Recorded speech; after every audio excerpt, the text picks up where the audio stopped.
setan sebagaimana dicantumkan dalam Al-Quran, "Tsumma la'atiyannahum min baini aydihim wa min khalfihim an aymanihim wa an sama'ilihim wa la yahidu aktsarahum syakirin."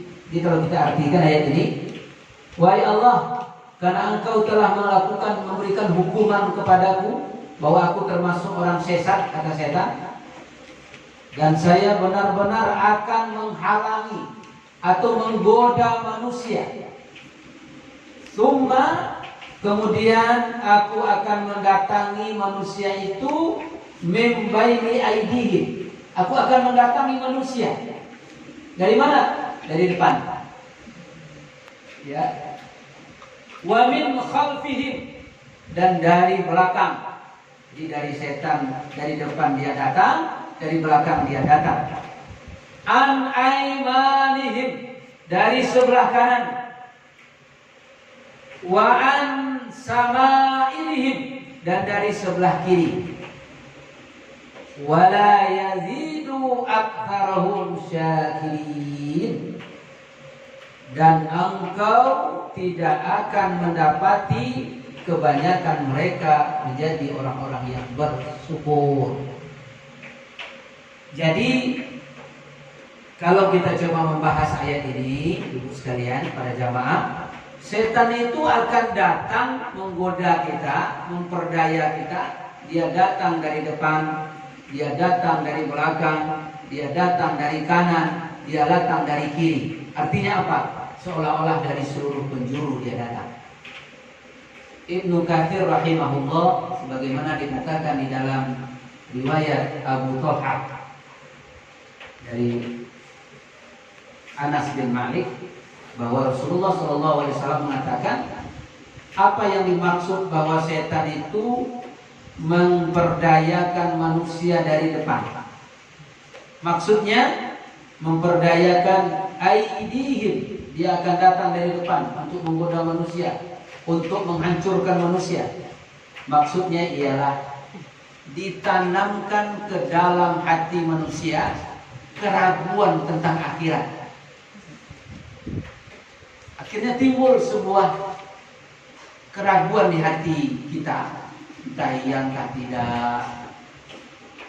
Sehingga akhir-akhir ini kita mendengar ada semacam pemahaman orang bahwa katanya alam barzah itu, azab kubur itu tidak ada. Na'udzu. Kenapa? Itu diragukan oleh setan. Itu setan yang membuat hatinya menjadi ragu terhadap kehidupan akhirat. Bahkan ada yang meragukan, betul tak nanti ada padang mahsyar itu? Betul tak nanti ada kiamat itu? Betul tak nanti ada hisab itu? Betul tak ada nanti sirat itu? Betul tak ada nanti apalagi mizan, surga neraka? Mulai dikaburkan. Kenapa? Pengaruh gangguan setan. Banyak orang seperti itu hari ini. Seolah-olah mereka tak percaya adanya akhirat. Kemudian dia datang dari belakang. Dari depan dia mengaruhi agar kita ragu terhadap kehidupan akhirat. Kemudian dari belakang juga dia datang. Apa maksudnya? Dia menanamkan kepada kita hubbud dunia. Kita terlalu berlebihan mencintai dunia. Ada dua kena. Dari depan ragu tentang akhirat. Dari belakang terlalu cinta kepada dunia. Sehingga pikirannya setiap saat, setiap waktu hanya dunia, hanya uang saja. Sementara untuk akhirat dia lupakan. Orang inilah yang termasuk kelompok orang yang tidak pernah sholat, yang tidak pernah ngaji, yang tidak pernah zikir, bahkan tidak pernah berdoa. Kenapa? Karena seolah-olah dia hanya hidup di dunia saja. Padahal dalam Al-Quran, walal akhiratu khairul laka minal ula, bahwa kehidupan akhirat itu jauh lebih kekal abadi dibandingkan dengan kehidupan di dunia. Kemudian dia datang dari sebelah kanan. Ya, apa maksudnya? Sebelah kanan itu ialah dia mencoba mempengaruhi kita ketika kita beribadah. Bagaimana niat kita tidak ikhlas ketika beribadah. Na'udzu, ini kerja setan itu. Bagaimana ketika kita beribadah kita tidak ikhlas. Ada yang bersedekah, akhirnya dalam surat Baqarah dikatakan, ya, innama shadaqatu fil manni wal adha. Sesungguhnya orang-orang yang bersedekah itu dirusak sedekahnya dengan menyebut-nyebutnya dan menyebut dan memaki-maki orang yang tempat dia memberi. Na'udzu billah. Dikabur. Siapa yang kerja? Setan. Ketika kita sholat, Allahu Akbar, langsung dia datang. Saya habis sholat duha ini mau pergi pengajian itu, Qiratul Jannah. Ya, di mana ya tadi bros jilbab saya? Akhirnya dalam sholat ketemu. Oh iya, rupanya dalam kotak sepatu. Nah, itu siapa yang menggoda? Dikaburkan niat kita agar kita tidak ikhlas. Makanya kalau kita buka kembali kitab Tauhid, hadis Arba'in, itu hadis yang pertama riwayat Imam Bukhari dan Muslim. Hadisnya dari Umar ibn Khattab radhiyallahu an. Apa kata Nabi? Innamal a'malu bin wa innamal likulli man nawaa. Tiap-tiap pekerjaan itu harus dengan niat, dan tiap-tiap amal akan didapatkan sesuai dengan apa yang diniatkannya. Wa man kana hijratuhu ila Allah wa rasulih. Siapa yang berhijrah ke Madinah hanya semata-mata karena Allah dan Rasulnya, wa hijratuhu ilallah wa rasulih, maka sungguh dia akan mendapatkan nilai hijrahnya sesuai dengan apa yang diniatkan karena Allah dan Rasulnya. Wa man kana hijratuhu, dan siapa yang berhijrah karena wanita dan mengharapkan dunia, maka itulah yang dia dapatkan. Ini persoalan nih. Wa ma umiru illa liya'budullah mukhlishina lahud. Kita diperintahkan ketika kita beribadah dalam agama kita harus mengikhlaskan nih. Ada sebuah riwayat yang sangat menarik. Suatu ketika, hadis bersumber dari Abi Hurairah, riwayat Imam Muslim. Nanti ketika yaumul hisab, mizan dan pengadilan Allah sudah ditegakkan, semuanya dihadirkan oleh Allah. Siapa saja yang dihadirkan? Orang yang di dunia dulu sangat banyak amalnya. Pertama yang dihadirkan ahlul jihad, orang-orang yang menjadi ahli jihad. Mereka itu disebut dengan orang yang syahid di jalan Allah. Yang kedua, ahlul Quran, orang yang gemar membaca Quran, bahkan suaranya merdu, suaranya bagus sekali. Kemudian siapa lagi? Ahlul ilmu, orang-orang yang suka belajar ilmu, bahkan suka hadir di majelis ilmu, suka dia memberikan ilmu kepada orang lain. Kemudian siapa lagi? Ahli sedekah, orang-orang yang ahli dan suka bersedekah.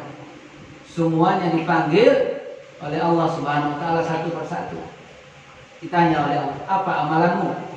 Saya adalah orang yang berjihad dulu di atas dunia ya Allah, dan saya mati syahid di jalan-Mu ya Allah. Untuk apa engkau berjuang dan berjihad? Aku untuk membela agama-Mu ya Allah. Ketika itu Allah katakan, bohong engkau. Engkau dulu berjuang bukan karena Allah, tapi engkau berjuang agar engkau dikatakan pemberani dan engkau dikatakan pahlawan, dan itu sudah engkau dapatkan, tempat masuk neraka. Yang kedua, ahlul Quran juga datang. Engkau adalah qari yang suaramu bagus membaca Quran, kemana-mana engkau membaca Quran, bahkan engkau hafiz Quran 30 juz. Untuk apa aku menghafal Quran? Hanya karena Engkau ya Allah. Bohong engkau. Engkau menghafal Quran agar engkau dikatakan orang yang qari, suaramu bagus, hafiz Quran, dan engkau hanya untuk memperlombakan ayat-ayat Allah. Bohong engkau. Tempatmu di neraka. Yang ketiga, ahlul ilmu. Datang lagi ahli ilmu. Siapa engkau, apa amalanmu? Saya selalu hadir di majelis taklim ya Allah. Saya selalu berceramah kemana-mana ya Allah. Saya selalu belajar ilmu ya Allah. Untuk apa engkau belajar ilmu? Hanya karena engkau ya Allah. Bohong kalian. Engkau belajar ilmu agar engkau dikatakan orang alim, orang yang terpandang, orang yang terhormat.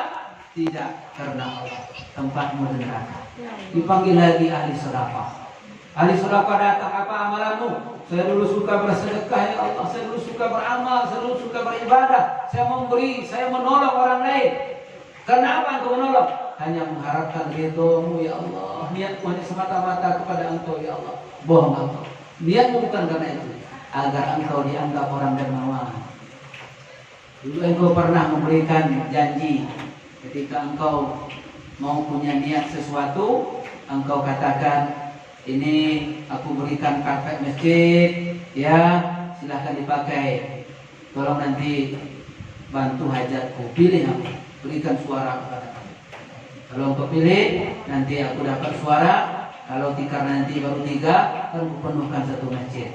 Tapi kalau engkau tak pilih aku, tikar yang ada ini aku bawa balik pulang. Ya, ini namanya tidak ikhlas karena Allah.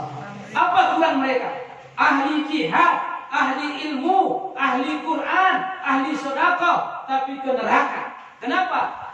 Niatnya digagalkan oleh setan. Dipengaruhi ketika dia beribadah, dipengaruhi ketika dia beramal, akhirnya niatnya bukan karena Allah. Makanya kalau kita perhatikan, ya niat ini menentukan. Innamal a'malu binniyat. Ini penting kita pegang. Niat kita hanya karena Allah. Jangan setiap sebentar, alhamdulillah sudah selesai baca Quran 1 halaman, posting, kirim ke orang lain. Untuk apa itu? Kalau niatnya pamer, maka itu tidak ada nilainya. Ada, iya. Alhamdulillah sudah tahajud. Alhamdulillah sudah tahajud. Alhamdulillah mengingatkan. bahwa dia Alhamdulillah. sudah. Padahal dia baru mengatakan bahwa dia barusan tahajud kan gitu. Iya. Padahal itu nggak perlu. Jadi kalau hanya panggilan untuk mengingatkan saja tidak ada masalah, ya kan? Baik, jadi memang ada yang sangat menakutkan begini. Suatu ketika di akhirat nanti semuanya sudah dibagikan Allah pahalanya. Ini sudah diberikan dia orang sedekah, orang yang berbakti kepada orang tuanya, orang yang suka berzikir, orang yang selalu berhaji dan umroh, sudah diberikan semuanya. Tapi ada satu kelompok tidak diberi apa-apa oleh Allah. Sampai dia bertanya, ya Allah, kenapa aku tidak Engkau berikan amalan, nilai amalanku? Yang lain sudah Engkau beri. Orang yang rajin sholat sudah Engkau beri. Orang yang rajin tahajud sudah Engkau kasih. Orang yang bersedekah sudah Engkau berikan pahala. Orang yang suka puasa sudah Engkau berikan amalnya. Kenapa aku tidak Engkau berikan ya Allah? Engkau dulu beramal bukan karena. Oleh karena itu ingat baik-baik bahwa yang menggelincirkan niat kita tadi adalah setan yang datang dari sebelah kanan. Kemudian terakhir, wa an sama'ilihim. Setan itu juga akan datang dari sebelah kiri. Apa maksudnya? Digemarkan kita untuk berbuat maksiat, berbuat dosa. Kenapa dia suka berbuat dosa, menyakiti hati orang lain, menfitnah saudaranya, menggibah temannya sendiri, ya, bergaduh satu majlis? Ini kan tidak betul. Kenapa? Karena itulah ya pengaruh setan kepada dirinya, hatinya disukakan oleh Allah untuk berbuat maksiat. Tapi tidak akan pernah tergelincir kecuali orang-orang yang bersyukur kepada Allah. Ibnu Katsir dalam tafsirnya menjelaskan orang-orang yang bersyukur itu apa artinya? Orang-orang yang ikhlas semata-mata karena Allah Subhanahu wa ta'ala. Baik, mudah-mudahan ayat ini menjadi suatu pelajaran bagi kita bahwa artinya apa? Setan itu tidak akan pernah berhenti, tidak akan pernah menyerah untuk menggelincirkan kita dari jalan Allah Subhanahu wa ta'ala. Sudahlah dia tanamkan di hati kita agar kita ragu dan tidak peduli sedikit pun kepada akhirat. Yang kedua, ditanamkan lagi hubud dunia agar kita cinta kepada dunia. Kemudian dikabulkan niat kita ketika beribadah agar kita tidak ikhlas. Terakhir, dia datang kepada kita agar kita suka dan gemar berbuat maksiat kepada Allah Subhanahu wa ta'ala. Mudah-mudahan hati kita senantiasa diberikan petunjuk oleh Allah Subhanahu wa ta'ala sehingga hati kita menjadi qalbun salim, hati yang selamat, hati yang bersih. Karena sering saya katakan sesuai dengan apa yang dikatakan oleh Nabi, ya, kata Nabi Shallallahu Alaihi Wasallam dalam sepotong hadis, sesungguhnya di dalam diri kita ini ada segumpal daging, mudghah, ada segumpal daging. Apabila daging itu baik, maka baiklah seluruhnya. Tapi apabila daging itu rusak, rusaklah seluruhnya. Ala, ketahuilah kata Nabi, ia qalb, dianya adalah hati yang menentukan dalam hidup kita ini hati. Maka niat tadi tempatnya di hati. Dan setan itu menggoda kita di mana? Di hati juga. Allazi yuwaswisu fi sudurin nas. Itu setan yang selalu mempuas-puas di dada kita. Kita berdoa kepada Allah, mudah-mudahan kita dihindarkan dari godaan setan, dari tipu daya iblis, sehingga kita akan selamat untuk mengharungi kehidupan kita di dunia maupun di akhirat. Baik, sebelum kita akhiri, nanti mungkin ada tanya jawab, tapi kita berdoa dulu bersama-sama. Doa yang pertama,